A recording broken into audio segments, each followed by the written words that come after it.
प्रदेश विधानसभा monsoon सत्र का आज तीसरा दिन रहा। विपक्ष लगातार सत्ता पक्ष को घेरता हुआ नजर आ रहा है और लगातार हंगामा देखने को मिल रहा है। आज शराब घोटाले को लेकर विपक्ष ने सदन से वॉकआउट किया और एक्साइज पॉलिसी में घोटाले के आरोप लगाए। उनका कहना है कि रिजर्व प्राइस से कम पर बोली लगाई गई, हमेशा बोली ज्यादा लगती है, ऐसा पहली बार हुआ है। वॉकआउट के बाद नेता प्रतिपक्ष जयराम ठाकुर, विधायक रणधीर शर्मा और विधायक सुरेंद्र शौरी ने सुक्खू सरकार को जमकर घेरा। भारतीय जनता पार्टी की सरकार ने प्रथम वर्ष में पहले साल में हिमाचल प्रदेश में ऑक्शन कराई नए सिरे से, और उस ऑक्शन के अंतर्गत जो इंक्रीज आई वो लगभग 11-12% के लगभग आई। और उसके बाद दूसरे वर्ष हमने जो है उसमें जो आगे उसके लिए जो एक्सटेंशन यानी कि इंक्रीज के साथ, वो भी 12% इंक्रीज के साथ हमने फिर से उसको एक्सटेंड किया उसमें। लेकिन जो रेवेन्यू कम आने की वजह है, मुख्यमंत्री को मालूम होना चाहिए कि 2 वर्ष का कार्यकाल कोविड का रहा बीच में। वो एक फैक्चुअल पोजीशन है।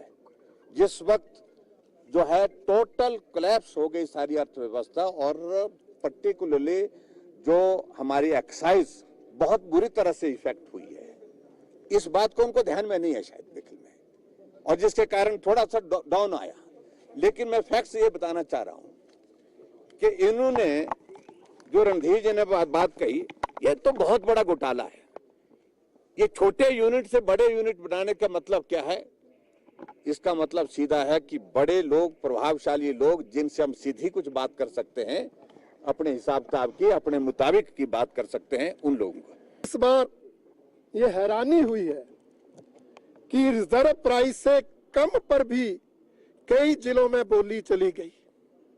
पूरे प्रदेश के 5 जिलों में रिजर्व प्राइस से कम बोली गई, मतलब पिछले साल की नीलामी से भी इस साल कम धनराशि पर नीलामी, और 3 जिलों में रिजर्व प्राइस के बराबर नीलामी।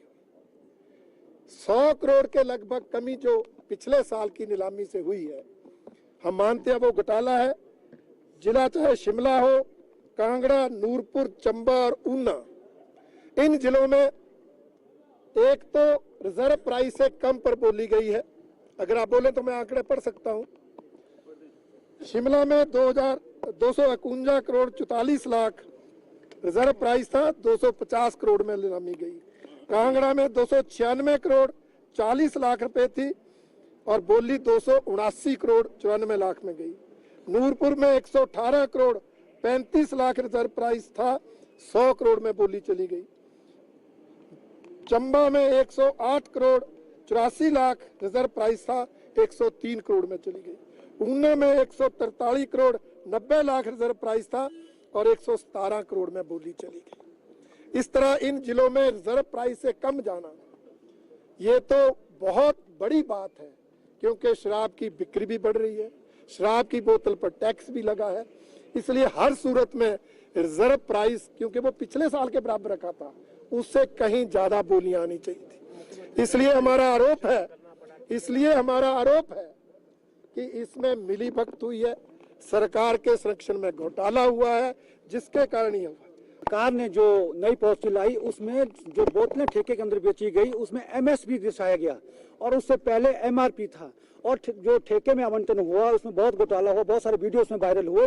जो बोतल एमएसपी पे बिकनी चाहिए थी, एमआरपी से उसमें 1 रुपया रेट ऊपर नहीं जा सकता था, उस बोतल को 2, 250, 300 रुपए महंगा बेचा गया। बियर की बोतल को 150-200 महंगा बिका गया। कुल्लू मनाली में ऐसे सोशल मीडिया में बहुत सारे वीडियो वायरल हुए और ये बहुत बड़ा घोटाला है। हम कहते हैं कि इसकी न्यायिक जांच होनी चाहिए। इसमें बहुत कुल्लू मनाली के अंदर बहुत ज्यादा इसमें वीडियो वायरल हुए, लोगों ने शिकायतें की, लेकिन इस नई पॉलिसी के अंदर फाइन का कोई प्रोविजन नहीं है। मैक्सिमम फाइन 15,000 कर सकते हैं, अगर 3 बार हुआ तब जाके लाइसेंस कैंसिल होगा, ऐसा उन्होंने कहा। लेकिन मैं चाहता हूं कि इसमें बहुत बड़ा घोटाला हुआ है। जो एमएसपी इन्होंने घोषित किया, एमआर की बोतलें जो टोटली उसमें स्टिकर लगना चाहिए था, वो स्टॉक नील होना चाहिए था, लेकिन वो बोतलें बेची गई एमएसपी में बेची गई, जिसमें 30% ज्यादा लिया गया। तो शराब घोटाले को लेकर वॉकआउट विपक्ष की ओर से किया गया।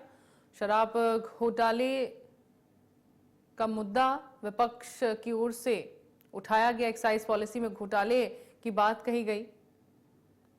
सदन में एक बार फिर से शराब घोटाले को लेकर हंगामा देखने को मिला, जिस पर विपक्ष की ओर से वॉकआउट कर दिया गया। हिमाचल प्रदेश विधानसभा के मॉनसून सत्र के दौरान विपक्ष की ओर से शराब घोटाले का ये मुद्दा उठाया गया और एक्साइज पॉलिसी में घोटाले के आरोप लगाए गए। तो विधानसभा के मॉनसून सत्र का तीसरा दिन और तीसरा दिन भी हंगामेदार रहा है। हिमाचल विधानसभा के मॉनसून सत्र का तीसरा दिन भी हंगामेदार रहा, जिसमें विपक्ष की ओर से शराब घोटाले का मुद्दा उठाया गया और एक्साइज पॉलिसी में घोटाले के आरोप लगाए गए।